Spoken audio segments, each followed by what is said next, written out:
Hello YouTube, this is Joseph. Today I'm bringing you Xu Yang Silent Tempest. This is one of my favorite decks to play. It's a complete Voltron strategy, so I'm running a lot of equipment.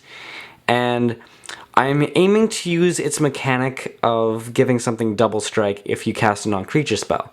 So when I cast my equipment or my mana rocks or different instants and sorceries, I can trigger prowess and his ability to give something double strike. So we'll start off going through the different equipment. I'm running Explorer's Scope because it can often ramp you quite effectively. It's one to play, one to equip. Skull Clamp as a card draw engine. And these are both targets from Trinket Mage. This one can only be equipped to a creature of power 3 or greater, but you'll notice that Xu Yang does have power of 3, so it's a good equipment to equip to my commander. Sword of the Animus as well, it ramps me. Lightning Greaves to give Shroud and Haste. Champion's Helm for Hexproof. And most of my creatures are legendary. Sunforger, which also can be unattached to search for an instant of converted mana cost 4 or less, and just cast it for free. I'm running 3 swords. First, Sword of War and Peace, Sword of Feast and Famine, and Sword of Fire and Ice. I'm sure you all know what they do, they're really powerful. But this lets me untap my lands, this one draws me cards, the other one gives me life. I'm running Godsend. This is one of my favorite equipments, because when you block or your creature becomes blocked, you can exile whatever creature blocked you, and your opponents can't cast spells of the same name. The second part of that doesn't really come into effect very often, but sometimes if you block a creature that your opponent also happens to run, it's kind of nice. And this sword also has the ability to remove creatures from the game. And Batterskull. So you'll note that Batterskull gives vigilance and lifelink, and something like Godsend lets me exile things. The swords do different abilities, but I'm trying to get cards that don't overlap on any one particular ability. So this gives Hexproof. Lightning Greaves gives Haste. This one gives Trample. So they all do different things, but they're all very effective and some of my personal favorite equipment. So to partner up with Xu Yang, no pun intended, I'm running Akiri Lineslinger, Bruce Tarl, and Karam Ludovic's Opius as my 3 partner commanders. You'll note that these 2 are both Boros colors, so I'll always have to run this guy as one of my partners. But the reason I'm choosing these 3 is because Akiri is kind of like a cranial plating on a stick. Because cranial plating has black in its color devotion, I can't play it in the deck, even though it'd be really powerful. So I'm running Akiri Lineslinger. Does everything I want to do. First Strike is a very powerful attacking mechanic, and Vigilance is a very defensive mechanic. Bruce Tarl gives something double strike and lifelink. It is a very similar card to Xu Yang. And then this one potentially lets me draw cards. It has haste and flying, so it's evasive, and can often just, in the later part of the game, because I'm not running a lot of high CMC creatures, this can come into the field and do some good work for me in the late game. One advantage being Jeskai colors instead of just Boros for Voltron deck is having access to blue, and with the partner commanders I also get the extra card in my hand to start the game. So both very relevant and very powerful. So next we're on to creatures. I'm running a lot of 1 CMC creatures. So I have Core Duelist. It has double strike, so if I ideally want to use Sunforger as an example for this deck, but you put a Sunforger on Core Duelist and it's now a 5/1, attacks, has double strike, whatever, then it can hit for 10 damage, right? It can be a really powerful attacker. Toothcraft Exemplar. If you have an artifact, which I will, it is a 3/2, and if you control more than 3 artifacts, which is kind of like Metalcraft, then it has First Strike. So again, he's a very powerful attacker for a very low cost. Topogeist. What I like about this one is when it enters the battlefield, you can tap a creature an opponent controls, and when it has Delirium activated, which works if you maybe have an artifact in the graveyard, you've crack to fetch land and maybe have some other, like a creature or something. Delirium is pretty easy to activate in Commander. So the ability to tap my opponent's creatures is handy. Sierra Ascendant, I mean, 1 CMC 6/5 with lifelink and flying, very powerful. Saram, Senior Edificer. This one is kind of like a Pure Steel Paladin. It draws me cards when I cast equipment. Stoneforge Mystic can look for equipment. Then Pure Steel Paladin, which makes my equip cost 0 if I have Metalcraft activated. Blighted Agent is one that I think is really cool. It's unblockable and has infect. So this is a win condition where if you can put a couple cards onto this, like a Sun Forger, and then give it double strike, you can already hit for 10 infect damage on somebody and win the game. So it's a very powerful card. Mind Shrieker. This one I liked because it's a low CMC card, has flying, which is evasive, but it has the ability to just pay 2 mana and mill your opponent's cards, and it gets power and toughness increase equal to the CMC of the card they milled. So this is a good attacker if you have a lot of mana in the late game just to throw into it, and it can easily take over and do a lot of work for you, especially if you can give it lifelink in some way. Snapcaster Mage, definitely a worthwhile card, picked one up from Modern Masters. Thalia, because I'm typically running against Voltron strategies myself, this makes it so their hasty creatures come into play tapped, and that their non-basic lands come into play tapped, which is quite handy. It slows down my opponent, and with 3 power, and the first strike is also really relevant.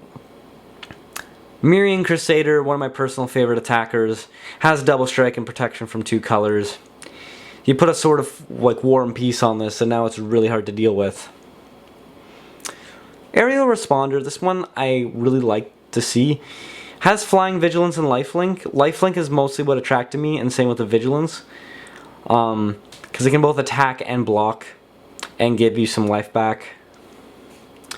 Trinket Mage and Trophy Mage are just there to tutor for either your artifact lands or Soul Ring or something with Trinket Mage, and Trophy Mage can look for any of the swords. Very good. Now Mantis Rider is very similar to the Aerial Responder, having flying and vigilance, but instead of having lifelink, it gains haste and 1 additional power. This is a card that I think could be substituted for something else. But I like the 3 CMC because you can also bring it back with Sun Titan. And now I'm running Gisela, the Broken Blade, flying, first strike, and lifelink. Baneslayer Angel, flying, first strike, lifelink. Both of probably my favorite white creatures. Sun Titan, it's a little bit of graveyard recursion. Now I'm running Bruna only because I'm running the Gisela. And it is an ideal dream world for them to be able to meld together to make that big old Eldrazi horror. But it has flying and vigilance. I recently traded away my Avacyn Angel of Hope, so that isn't really an option. So now that I can have this as a replacement. And then Gisela, Blade of Gold Knight, to double my damage and half the damage I take. I would really like to get Aurelia for the deck, but I don't currently have one. I have one in my other decks, so that's something I need to pick up. But those are my creatures. So now on to the card draw and card filtering effects. So I have Senses Dividing Top, can be found with Trinket Mage. Mystical Tutor. I'm only running this mostly to be able to get one of my board wipes if I need it. I'm only running 2 board wipes in this deck, so that is very important to be able to find them. And it's there to trigger prowess. Steel Shaper's Gift to look for an equipment. Open the Armory to search for an aura or equipment. Fabricate to look for an equipment. Thassa, God of the Sea. I like this one because you can make a creature unblockable for the turn, which is very good in a Voltron deck because you're trying to win through combat damage. And the ability to scry every turn can be quite relevant to make sure you hit your land drops. And it is quite possible to get your devotion up to make her an effective attacker as well. Heuristic Study. Whir of Innovation. This is a card that I picked up for $1, and it's foil. Definitely a good one. The nice thing is that you can actually just pay 3 island and then search up one of your artifact lands. So it kind of is like a rampant growth at worst case scenario. But a lot of your equipment can actually be tapped to pay its improvised cost and search out some of your bigger equipment like the swords and things. So that's quite relevant. Sphinx's Revelation, just the ability to draw lots of cards and gain some life back in the late game is quite powerful. And then Mystic Confluence, again, I'm not running Cryptic Command, but this is kind of like a Cryptic Command for the budget players. You can draw 3 cards or return creatures to their hands or counter spells. It's very good. And then Tezzeret the Seeker can untap your mana rocks, untap your artifact lands, can search for your artifact lands, search for equipment, whole bunch of things. It's very versatile. So those are the card draw. So for mana rocks, I'm running only 4 cards that kind of are ramping me. My curve is really low, and I have a lot of ways to search out artifacts, so I haven't really found it to be a problem. So I'm running Soul Ring, Talisman of Progress, Azorius Signets, and Cold Steel Heart. My deck is primarily just white and blue, and I'm only splashing red for a few cards, and it's only needing typically 1 red mana, so adding the other 2 Signets might be a good option if you run more red in your build. And putting in Signets into play do trigger Prowess, so that's also relevant. But I didn't really feel like it was necessary to add them into this particular deck list. I'm running 8 spot removal / board wipes in total, so I'm running Path to Exile, Swords to Plowshares, Swan Song, all pretty staple cards. One that I really liked recently is Wipe Away. Because it has split second and can target any permanent, it's really good. I had Capsize in the deck before, but my playgroup really doesn't like that card because I often buy it back a lot of times and it gets a little oppressive. So I took it out of the deck just to kind of keep my playgroup happy. It's always important to make competitive decks, but also like keep your playgroup happy and keep people wanting to play with you and against you, and make your decks kind of very respectful for your meta. Return to Dust to get rid of artifacts and enchantments. Cyclonic Rift, managed to pull a foil 1 from Modern Masters, so that was exciting. And Rout. Rout is at instant speed if you pay an extra 2 mana, so both of these are basically 7 CMC board wipes. And Brawl's Expertise. This one I'm going to try out. I like it because you can return artifacts and or creatures to their owner's hands, so you can get rid of your opponent's Lightning Greaves and then target their creature and then target something else. And most of my creatures and equipment are all 4 CMC or less, so I'll typically be able to play something from my hand as well.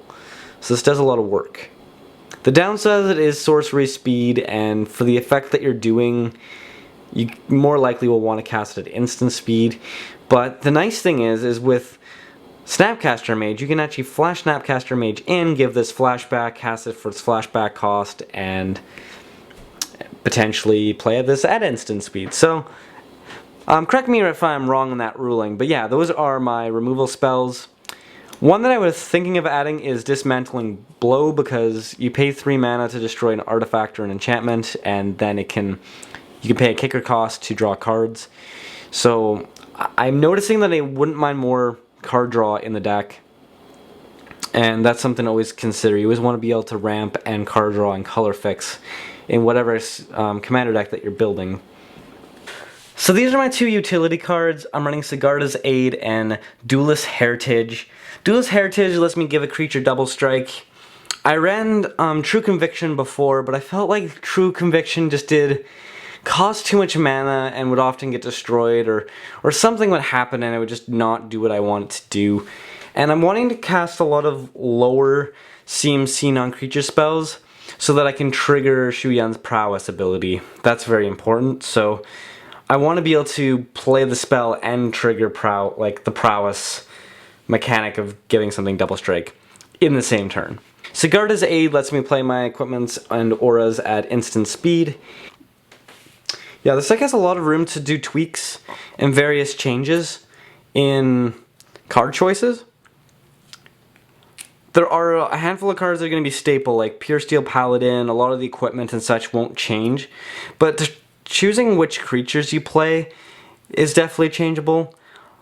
Like, Core Duelist is really handy in the early game if you have good equipment that you can put onto it, but later in the game it can often be a dead card if you draw it when you're wanting a removal spell or something else. Like, getting a 1/1 with Double Strike isn't great in the late game, but as a turn 1 play, it's really powerful. So that's just something to consider. Anyways, I'm going through the lands right now. I'm running some Pain lands, I'm running the Buddy lands, and then I'm running the Shock lands. Hopefully it's all in focus for you there.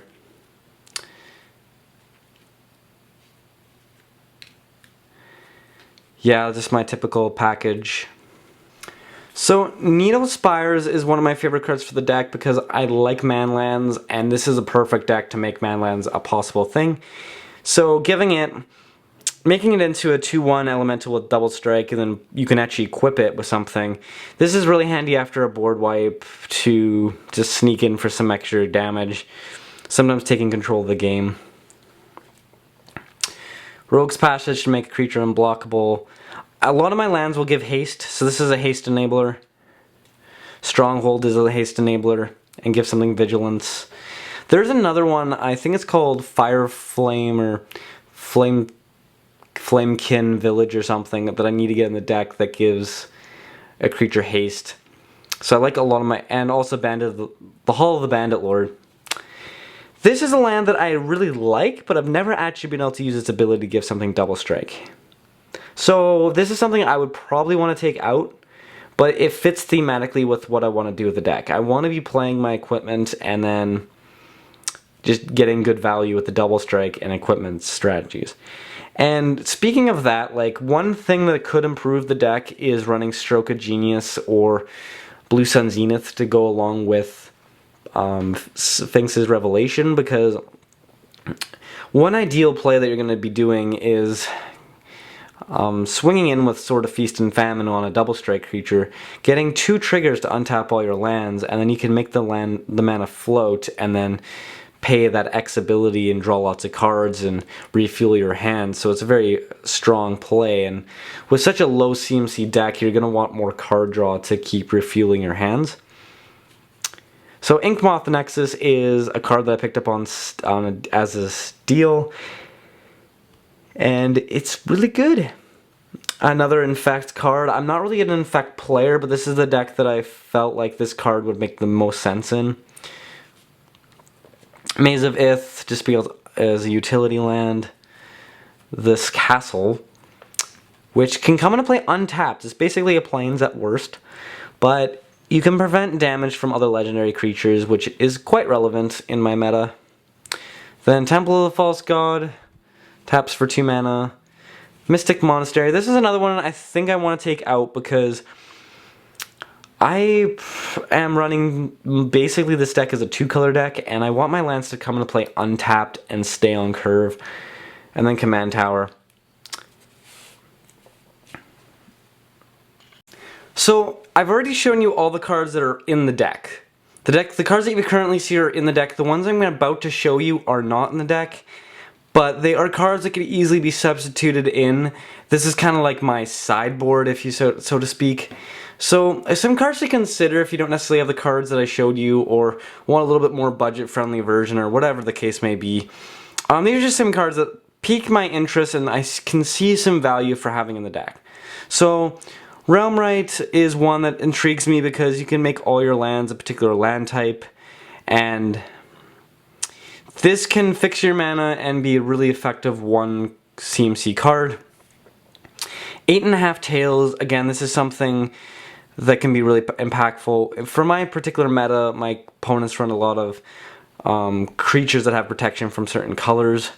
So this can make my creatures have protection from white, which is usually the dominant color in my play group, and can enable my creatures to kind of get through for combat damage, as well as make permanents into white permanents if necessary. But this is a card that I have considered. Angelic Field Marshal. This is another one that I thought would be pretty cool. If you control Xu Yan, or if you're playing with your partner commanders, which this is then more powerful, as long as you have one of your partner commanders in play, this gets +2/+2, so it's a 5/5 with flying and vigilance, and it gives all your other creatures vigilance. And the one weakness to Voltron decks I find is that if you have made an attack, you typically are open for opposing attacks from your opponents. So you need to be able to have vigilance on your creatures to be both offensive and defensive at the same time. It's great if you have a creature that has all the swords equipped to it and you have protection from everything and you can make that big attack, but the downside then is, yeah, you can't defend yourself because you have nothing to defend. So this is something that's quite relevant in the deck list, and I think could go in at any point. Restoration Angel. I'm not running too many Enter the Battlefield abilities, but this is something that kind of piqued my interest with cards like Snapcaster Mage or Trinket Mage or some things like that, because I have a lot of targets for Trophy Mage and Trinket Mage. So this can be an effective attacker, and you can play it at instant speed, so having flashing creatures is nice. Linvala, I picked this up from Modern Masters booster box, so as you saw in one of my previous videos, this is something that can also kind of hinder your opponent. Like, running the Thalia that makes your opponents have their creatures come into play tapped, this is another way to kind of prevent some certain strategies from winning if they're running a lot of activated abilities. My particular playgroup doesn't really run activated play abilities much or combos. I'm usually the combo player, so I found like this was often not really that great. Like, Restoration Angel in my meta would be a lot better than Linvala, but this is definitely a good option. Thundermaw Hellkite. This is one that is quite powerful and relevant. Being able to tap all my opponent's creatures with flying and then have them open so that I can make a really impactful attack is quite good. But as you note that I'm running mostly white and blue, that I'm not really running any red spells in the deck, and to have a double red card in the deck, that means I'd have to kind of tweak the mana base a bit to consistently have him work. So this is kind of one of those, you know, it is really powerful and it would make a really powerful creature in the deck, but I'm not sure if it fits the bill precisely. Dragonlord Ojute. Again, this is one that has hexproof and flying. It's a 5/4. It's a very impactful attacker. It can draw you cards. It does everything you want it to do, but you know, when you make your attack and now it becomes tapped, your opponents can respond still and exile it with Swords to Plowshare or something. So this is a guy that is really good if you have vigilance, but not so good if he doesn't. So he takes some work to make powerful. Nahiri, this one I had in here for the longest time. I like it because, you know, if you have an equipment in your hand or it ended up in the graveyard, you can use this -2 to have like a refurbish-esque effect. Or at times you just faced a board wipe and, you know, putting this down, +2ing it, getting a soldier and then being able to equip some of your equipment to it is really nice. I don't really ever see ultimating with this guy, but this can do a lot of work and it's very versatile for what the deck needs to do. But again, I'm trying to have a pretty low CMC in my build. So, like running that one Bruna that returns humans or angels from the graveyard to the battlefield is kind of the top of my curve, and I'm not even sure if I want her in the deck because of 7 CMC. But anyways, we have Hydroblast. This card I've had in here before. My playgroup runs a lot of red spells. I'm the only blue player. But like as I mentioned, how if I face a Kalia deck or a Boros deck or whatever, I'm usually facing Jund, Naya, Boros, like Madru, like all those are the kind of the decks that I face on a typical basis, and they all use red. And this always has a valid target. So I've never played a game where there hasn't been a red player, and this has always been a good card. But it is very limited in what it can do. But I think it's pretty powerful if you have red in your playgroup. And if you don't like this one, you can also run the Pyroblast, which is the red version of this. that can attack blue players. So both of those are considerations for the deck. A Rite of Replication, this is kind of a nice card that you can mana sink. And sometimes you just need to make a copy of target creature your opponents control. Other times you can actually kick it and turn the tides. But, you know, if you're going to cast this with a kicker cost, I would rather run Insurrection. But Insurrection in this deck with the triple red cost is pretty hard to play. Anyways, that's an idea. An Evacuation, or Inunnuate, or any of the other board wipes. Another instant speed board wipe could be beneficial for the deck. And then Corrupted Conscience was the one I was referring to before. This is one that I like. Being able to steal your opponent's biggest creature and give it an effect, and then equip one or two equipments to it, especially against green players. Sometimes you can take control of a 7/7 big creature and then equip a Sword of Fire and Ice or something, and make it to the point where you can actually just attack somebody and win the game with Infect as an alternative win condition. But anyways, these are some of the ideas that I had about adding into the deck, or were in the deck at one point and I took out. They're all fine substitutes. Some cards I've considered taking out as Core Duelist, or some of those 1 CMC creatures. I like having 1 CMC creatures because this is the only deck that I'm really running such a fast build on. Yeah, I like the 1 CMC creatures because there are a lot of really effective 1 CMC cards that just don't see play because they're a little bit underpowered, or like if you have a slower meta that runs a lot of higher CMC cards, you're not really needing to play it because it seems they're pretty well dead cards in the late game. There is, I think it's Andy Hall that does an article series on Wizard's Tower, like the Canadian MTG, that has a whole list of 1 CMC cards in all the different colors and their impactfulness on the Commander game. So I highly recommend you check that out. I'll try to find the links for those articles and leave it in the description below. I know I always say I'm going to leave it in the description below and sometimes forget to add it there, but this one I'll try to be extra intentional with it. But anyways, this is my Shu Yan deck. What do you think? Leave comments in the comment section below. This is a deck that I've made mention of in the past, and I needed to show it to you sooner or later, and I would say it's one of my more powerful decks. What I like about Voltron is it's a very socially accepted deck. It doesn't matter the play group that I play with. If you're playing against really powerful combo-based players, bringing a Voltron deck is just kind of a nice, classic, easy-to-run deck. But if you're playing against other people who just like to run big creatures and big spells, this is a perfect deck to kind of fit into the crowd there. And it's typically a little faster than those other Voltron decks because of a lower CMC, so if I can get a turn ahead and I sometimes can take the game before they can take me and kind of win the race. But if I'm playing against some other fast combo decks, I typically will have creatures out and ways to defend and have a bit of a wall up so they don't want to attack me, and it's pretty powerful. So this is just one of my most enjoyable decks that I like playing. Like, this is a deck that I almost always bring anywhere I go, that I'm confident that I can play and it'll be socially accepted in any play group. It has some really powerful cards in it, and it has some lesser value cards, and it has a good mix. And this is a deck that you can literally swap out any of the creatures with any other creature and it still would run perfectly fine. As long as you keep like Trinket Mage, Trophy Mage, Stoneforge Mystic, and some of those key ones, it should be fine. I used to run Stonehewer Giants and Godo, but those were just kind of too high of a CMC and were a little too slow for what I wanted the deck to do, so I took them out.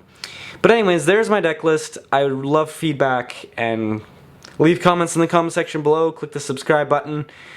I've recently hit over 100 subscribers, and I'm so thankful for that, but I mean, I'm always looking ahead. I'm planning out future goals for future times, and appreciate all your support. Have a good week.